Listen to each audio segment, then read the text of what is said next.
Episode number 157. And I think one of the things that people don't think about is, how are you going to exit your business, particularly with an internet business? What ultimately is the goal if you meet your growth? Are you going to sell it? Are you going to pass it on to your kids? If you're going to sell your site, you really need to think about, well, what's the value of that site? Welcome to the Be Real Show with Travis Too Tall and Huff, where we talk about life, dreams, social media, and business.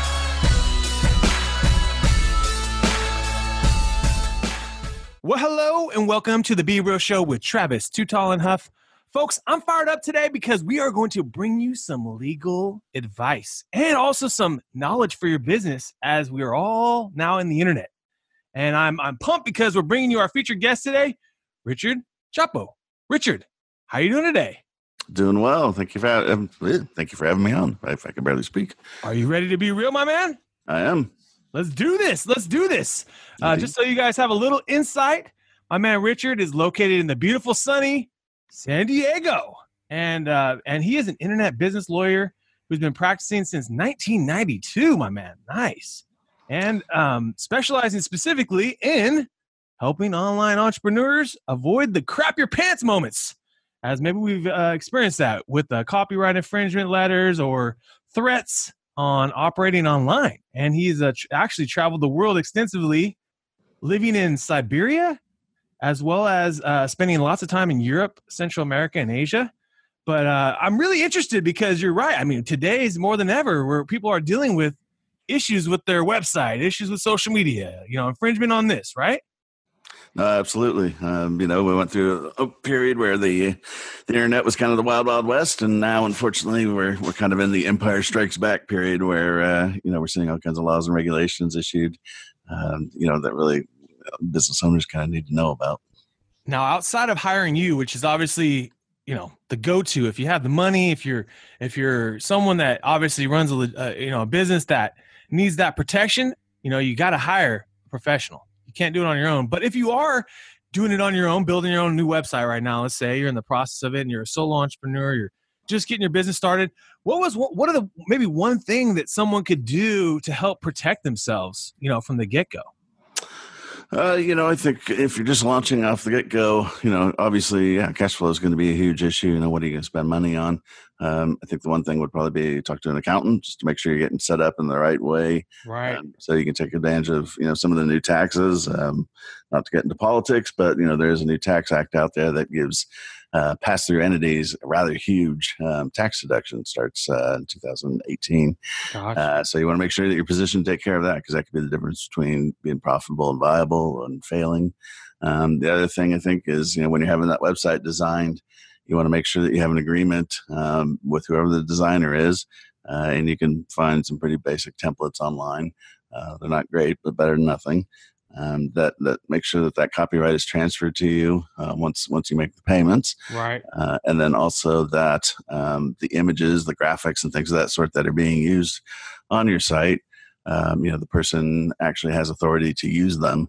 Unfortunately, what we see sometimes, and I get calls on this, people will pay for a website that a freelancer does, and the freelancer doesn't really understand copyright, although they understand web design. Right. And they'll use photos or graphics or code snippets, without taking copyright into account. And then I just had this with a chiropractor. The chiropractor gets a letter from Getty Images saying, yes, it's lots of money. Right. It was $5,000 for the use of this photo, and so on and so forth. And, we'll sue you, or you can settle by sending a check now. Yeah. I think everybody's kind of familiar with those letters. So I think those would probably be, the positions you'd really want to start out with. And then on top of that, your privacy policy is a very weird thing with the internet now. Most of us expected there to be a lot more regulation and rules developing over the last 5 years. I don't think many of us expected privacy to be the area where you would see, a lot of crackdown and wars, but unfortunately we are. Right. Your data is important, folks. I mean, every company in the world is trying to get access to your data. I mean, absolutely. And they want to use it to market to you. They want to use it to talk to you. They want to use it to know you better, and it's important. So knowing, what's out there is obviously so important too. And obviously people that are on your website, you need to make sure that if you're collecting data from them, that you let them know that you're not going to be selling this data. You're not going to, it's going through the traditional privacy policy, correct? Right. Unfortunately, we're seeing the traditional privacy policy kind of become antiquated because we have new laws. The EU has issued the GDPR, which is a nasty little regulation, and it's not little. It's 400 pages. Comprehensive. Yes. So now we're having to revise those privacy policies. Are you saying? Yeah. Well, first you have to do an analysis to see if you have to comply. The GDPR contains what's called territorial scope provision. It's Article 3, and it says essentially if you're offering goods or services, even if for free, to the EU, to people who are located in the EU, not citizens, just people who are located there, then you have to comply. So there's this great debate now what that actually means, and we can look at case law and other regulations and things of that sort. But it's much broader than what people think. So if you're in the U.S. and you have 10% or 20% of your sales to people in the EU, right? Well, you're probably going to have to comply. Start changing the policies then. Yeah, and it's radical changes. These are not simple changes. It's not just the policy. You have to have record keeping. You have to have data flow maps, so where people are coming in, what information you're gathering. You have to have what's called a legal basis before you can collect information from them. That's why you're seeing sites with all the little pop-ups now for everywhere consent. Right, that's what they're trying to do. Gotcha. And it's not one of the problems with the EU. Is it's a very poor business environment because they don't really differentiate between Facebook and a little startup with two people in the garage. Right. So they're not giving you any idea to the scale factor. I mean, the fact that Facebook is a much bigger entity than Real-Time Outsource or just anyone's little small local business. Absolutely. The requirements are the same. And so it's very hard for entrepreneurs to comply. And the problem is with that bigger scope of, territorial scope, if it's applying to U.S. companies and, a lot of the U.S. companies are tiny and just starting out, how do they deal with that burden? Right. And unfortunately, California just passed the California Consumer Privacy Protection Act, which is very similar to the GDPR. It doesn't go into effect until 2020. Gotcha. So we're all going to have to start getting that even dialed in for us that have businesses in California. Right. So that's what majority of our clients are in Cali. Right. Yeah. So it's amazing. Ugly world in privacy. It's a good thing for you, maybe, my man. That's a good thing for obviously a successful entrepreneur that's helping businesses understand it, which is awesome.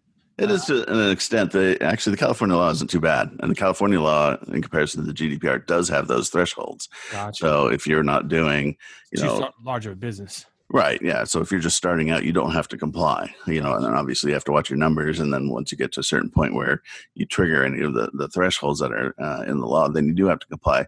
But there's a buffer there that gives you a chance to get up and running, and actually become viable versus GDPR where there really isn't. There's no barrier to that. Oh God, that's interesting. I didn't know that. Thank you for bringing that to our knowledge. I'm sure maybe most people probably didn't know that. Unfortunately online, I think if you read about the GDPR, you'd be best to look at legal sites and to read about it. I wouldn't read about it. Wouldn't read about it on SEO sites or e-commerce sites. Right, because they're going to do their own thing, huh? Well, yeah, and most of what you see out there is just not right. There's this thing. If you capture one email address from somebody in Europe, you must comply, and that's just not the rule. Got you. Not the regulation. So follow my man, or anyone that's putting out good legal advice around the topic, possibly. Yeah, there's a site called Lexology. My site. There are a lot of different legal sites out there. I mean, I'm sure Nolo probably even has something.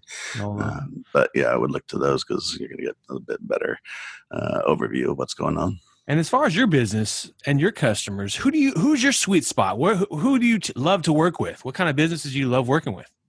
I like working with smaller businesses that are often just starting out or relatively new, maybe 1 to 5 years, because they're, at that point they're viable, and I help people grow. Kind of the satisfaction that I get out of my practice is, with much of the law, particularly I was in litigation before, and all I did was litigation, wrongful death cases. It tends to be very tear down. There's things being taken apart. Right. And with my practice now, it's much more helping people build up. Yes. I don't help them from the technical aspect, but I can help them avoid landmines and things of that sort that are out there. Right. The Getty Images letters, those kinds of things.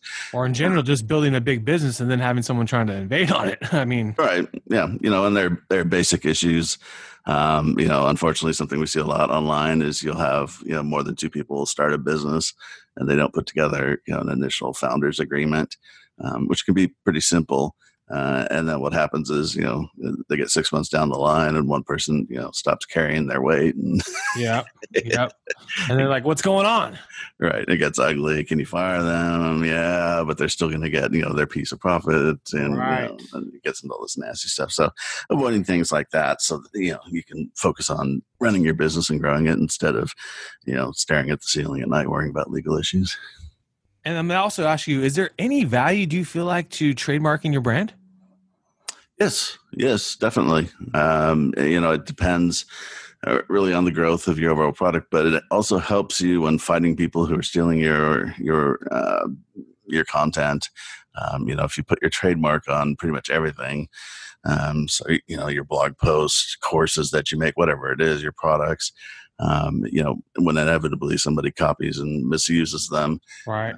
The trademark infringement attack is actually much stronger than copyright. Really? Yeah, one of the problems with copyright that people don't often realize, and that is a real problem on the internet, is that with copyright, you have to register within 90 days to get statutory damages. And that may sound like an odd thing, but what statutory damages are is it gives the judge or jury, depending on the case, the right to assign just an arbitrary figure to the infringement. It can be between $750 and $30,000. It's really egregious. It can be up to $150,000. And sometimes you can get your attorney's fees and costs.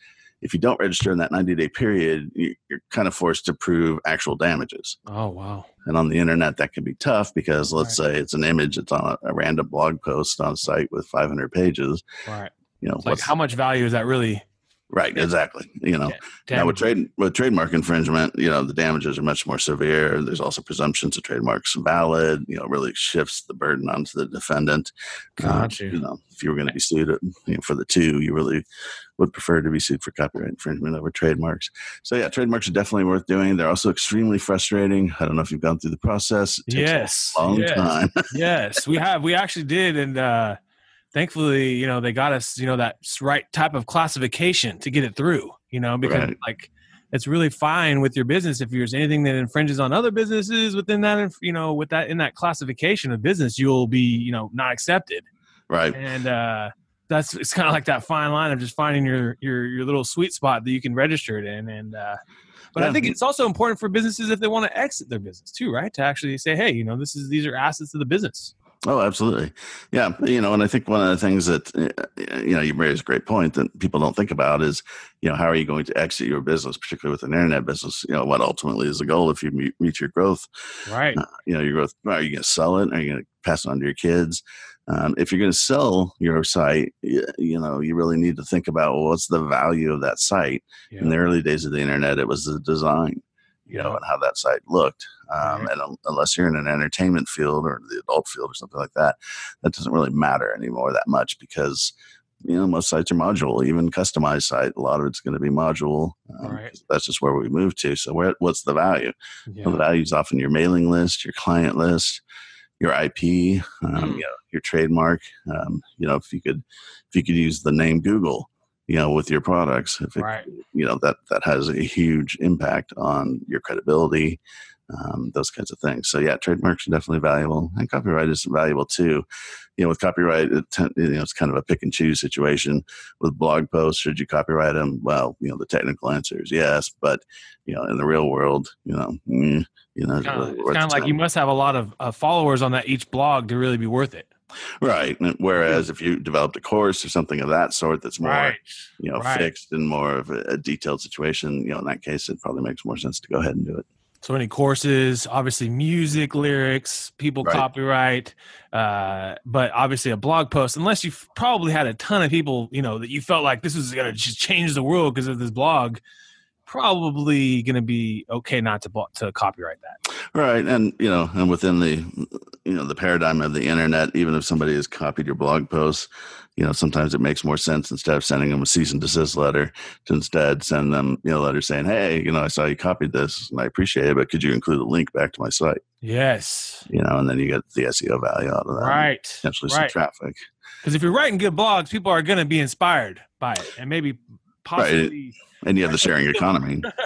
Yeah, well, and you have the sharing economy, which, confuses things. A lot of times, some of my clients get fired up about, people copying their stuff. But a lot of times, people aren't doing it maliciously, in an age where we have social media and you repost things. Right. A lot of people think that, if anything, they're doing you a favor. In some cases, they are. They are, absolutely. If you don't get shares on posts, you won't go viral. I mean, that's how you go viral on social media, is shares. Right. I had somebody call me once, there was one of their articles was being, a big chunk of it was being used in Huffington Post with, a link back to their site right there in the middle of the article. And, wow. And I was saying, well, how much traffic are you getting? And it was substantial, and I said, do you really want to complain about that? Yeah. Do you want to really sue them for traffic? Right. And then they start thinking about it and realized, it's like, in the blackout world, there are people who will pay a couple grand for that kind of a link. Right. Absolutely. Of course. And also just the implied endorsement.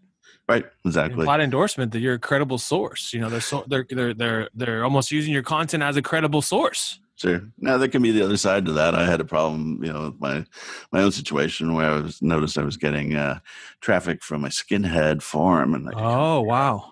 And I went there, and they had listed one of my articles that didn't have anything to do with race. It was just a random copyright article, but it linked back, which was nice in that sense. But of course, he went to the search results, and suddenly I'm appearing on this forum. Crazier forum. Yeah. And that's another good point, folks, is monitor what's being said about you, right? I mean, your brand, you can set up a Google, search alert. If anyone's talking about your brand in the news, media, blogs, it might pull it up, and that way you can monitor those things, because obviously there are people writing. If your brand gets big, people are going to be writing about you. Look at Elon Musk.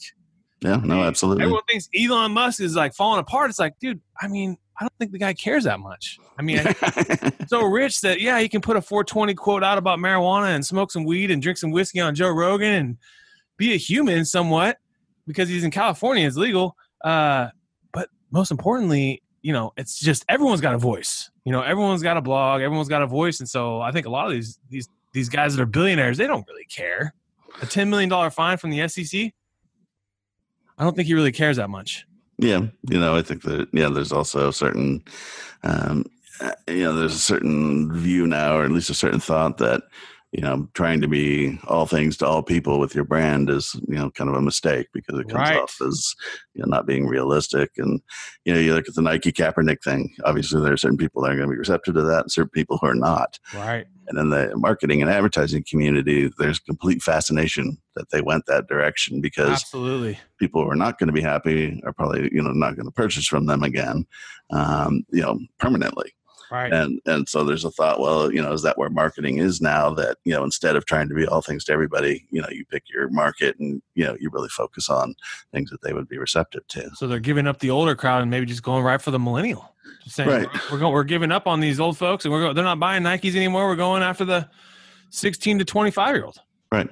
And there's also, there's a lesson in that, regardless of your views on that, but there's a lesson in that for smaller entrepreneurs, with the privacy laws and all these things coming out. What we're seeing is the internet, the worldwide internet, from an economic perspective and a business perspective, is not real anymore. You're going to have to choose, your markets, and you need to be cognizant of this. If you want to get ahead of the game right now on the internet, this is what you need to be thinking about, because, the cost of compliance to comply in all these different regions that are now issuing their own rules and regulations is going to be prohibitive. And so you need to think about, okay, here's my product, my sales, what's my core, service. Can I afford to be in these other countries? In the EU, if you're getting, 50 sales a year from the EU and you're making, whatever it is, $2,000, well, do you want to spend 20 grand trying to comply with the GDPR? Right. Doesn't make much sense. No, it doesn't.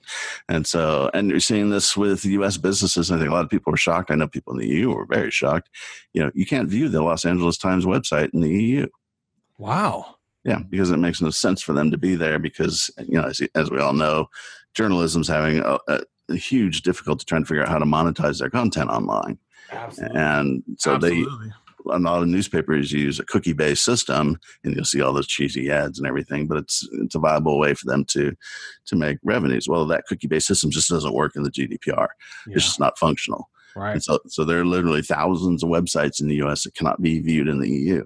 And other sharp retailers have also taken that move. Dick's Sporting Goods, pretty well-known retailer, they block all the EU. Yeah, makes sense. I mean, if you're not selling stuff there really, or if it's very minimal, why would you want to have to comply and all this extra resources? Right. If you're Facebook, it's different because you got people there. Right. But even then you're going to have to think about, well, how do you categorize, any marketing that you do on those sites? If you're using Facebook or AdWords or wherever. Right. The U.S. business model, as you pointed out, is, collecting data and monetizing it. That's really kind of, even for small sites, even small blogs, you build your mailing list. And that's what you're doing. Well, in the EU, they're not receptive to that. Wow. And that's how people build businesses out here now. I mean, the social followers of Kylie Jenner, she charges $500,000, folks, per Instagram post. Right. Upwards to $1 million per post. Right. And in that situation, because she's on, Instagram's forced to deal with the GDPR, and she can, issue those ads and everything. So she's probably okay. But for regular websites, it's a much, much more difficult situation. And the GDPR is about to issue a new e-privacy regulation in addition to the GDPR that's pretty much going to squash email marketing. And so, the EU is a heavily regulated region. And, if you think about the biggest internet companies in the world, none of them are in the EU. They all want to get out of there. Well, I mean, we laugh, but a lot of my clients are, not a lot, but, a significant number of clients are from Europe. And the first thing they did was move. Yeah. Well, I mean, if you can't build an email list, I mean, that's like the world we live in today. Right, and the labor laws and all that kind of thing. And it's just a very different mentality. Right. And there's not necessarily anything wrong with that. It's just if you were going to launch a business, the EU is kind of one of the last places you want to be. All right. Well, my man, I appreciate all the value today. We're about to take you now into our Be Real Show Top 10. Oh, okay. Let's bring it. Apple or Android? Apple. Nice. Netflix or Disney? Netflix. Netflix and chill. All right. Instagram or Twitter? Ooh, neither, but Instagram. Neither. That's okay. Chicken or steak? Steak. Laptop or an iPhone? Laptop. Spotify or Pandora? Oh, I'm old school Pandora. Pandora. Let's keep it old school. And they're going to get acquired by a series possibly, I guess, here coming up. Movies or video games? Oh, probably movies. Movies. Reading books or listening to books? I'm a reader. I love it. Stocks or crypto?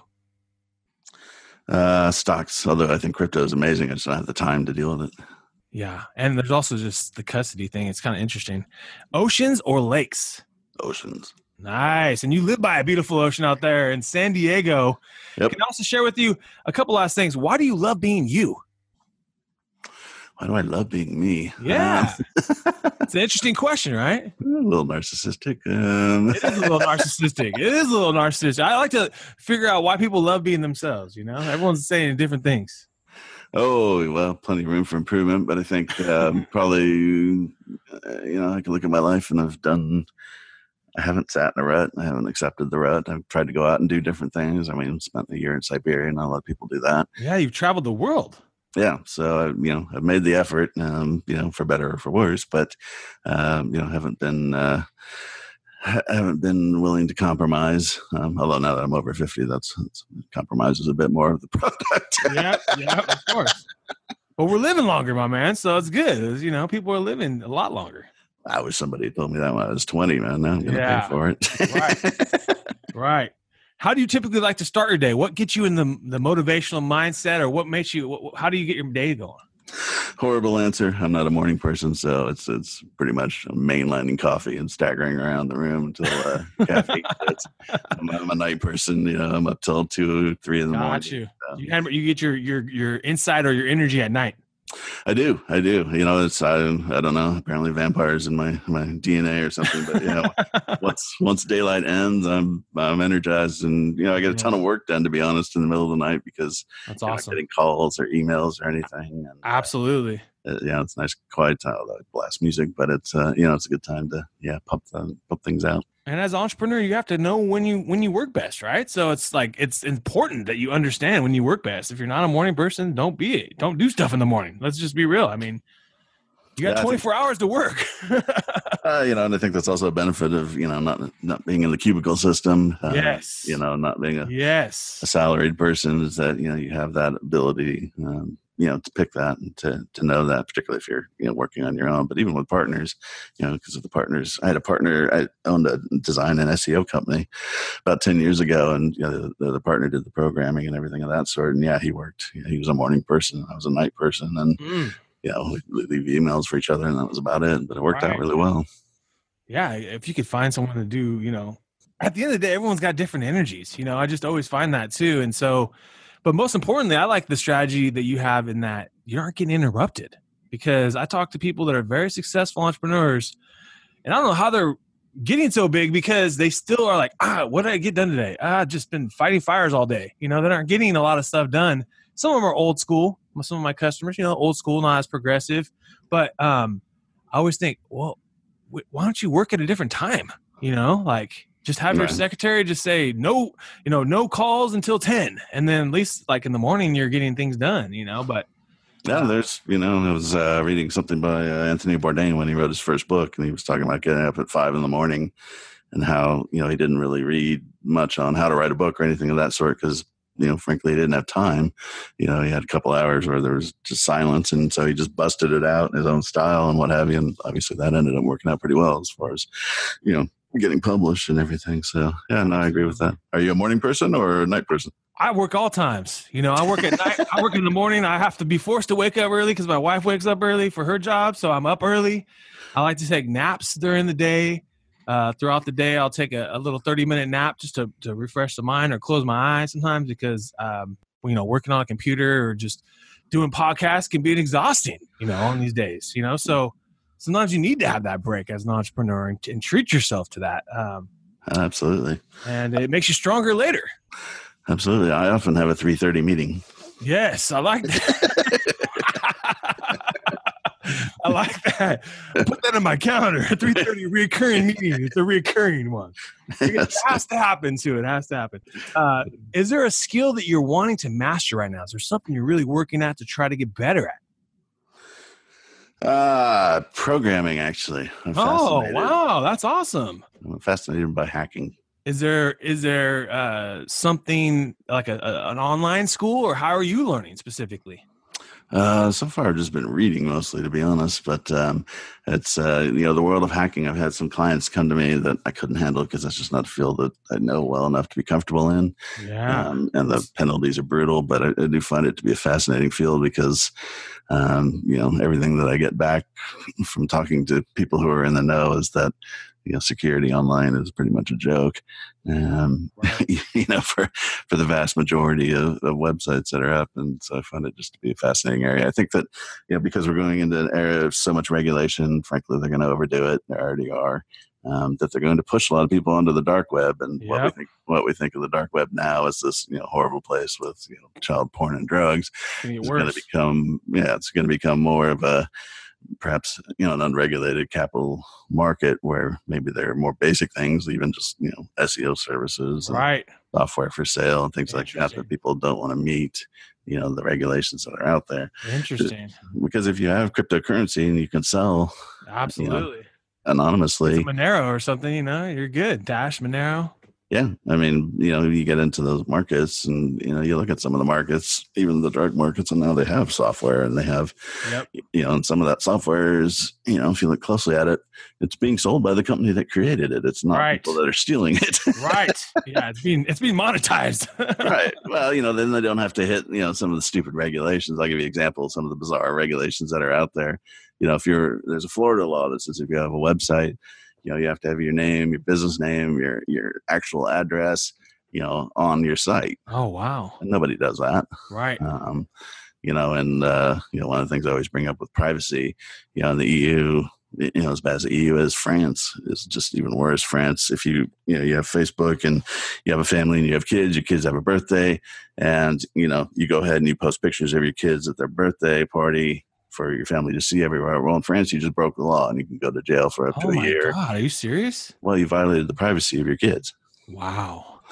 Now, are they sending people to jail? No. But you have these kinds of laws out there. And in the U.S., you're seeing the sales tax. The Supreme Court just said, yes, states can collect sales tax.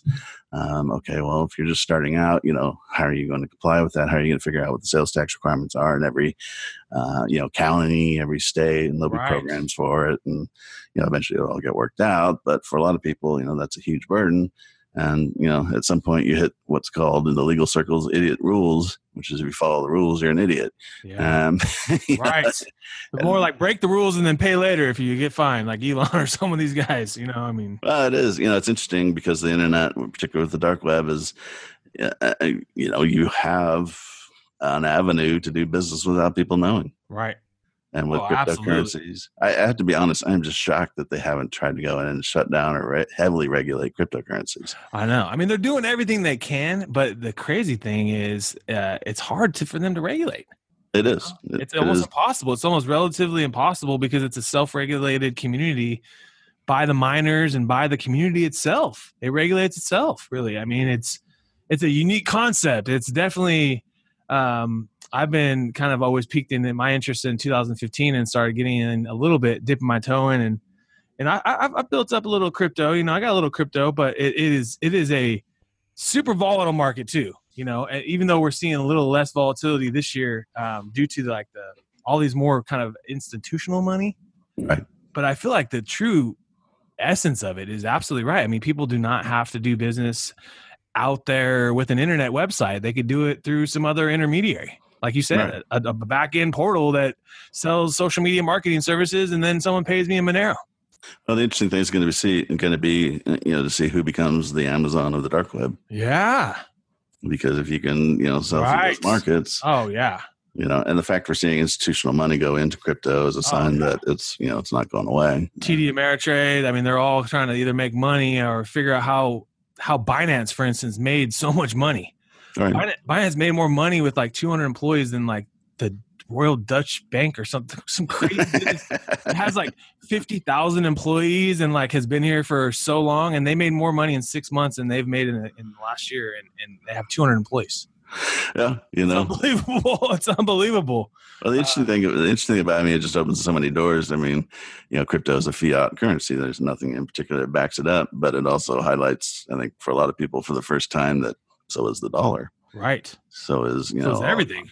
Everything, yeah, exactly. It's not backed by any assets. Now, I mean, certainly you have a government standing behind it, but the idea of, okay, well, what is money?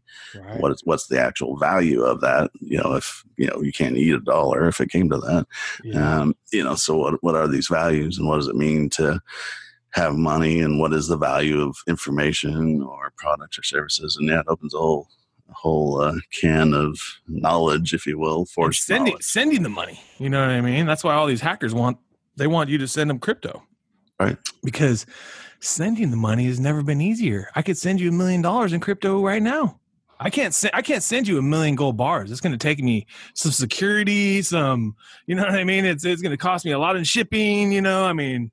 No, I think it's, and I mean, it's the internet again, revolutionizing everything. In the EU, you're seeing the new copyright directive they're trying to pass because, copyright law was mostly established well before the internet came along, and there's probably anybody who's tried to do anything on the internet can tell you it doesn't really work well with, the digital world.